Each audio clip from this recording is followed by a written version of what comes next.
Hello mga Marcy, today ay magluluto tayo ng tikoy. Sarap. Nice.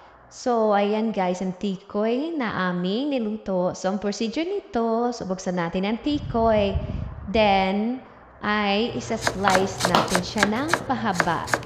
So, ayan mga Marcy. So, ganyan ang pagluto ng tikoy. So, akala ng iba ay ito ay kinakain nila diretso, pero hindi po. Ito ay dinidip sa egg. So, mag-ano tayo ng egg na dalawa. Tapos, ibabater natin. Tapos, mix. Nailagay natin dyan yung tikoy.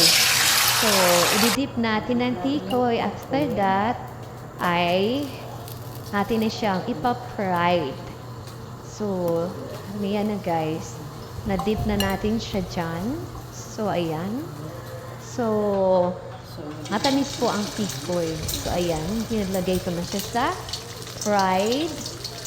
Then, so, ayan na guys. So, nag-brownish na siya. So, babaligtarin na natin.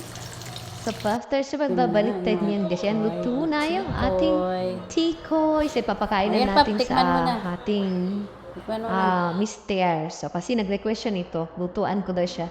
So, ayan. So, akala niya guys, nakainin na daw. Sabi ko, hindi yan.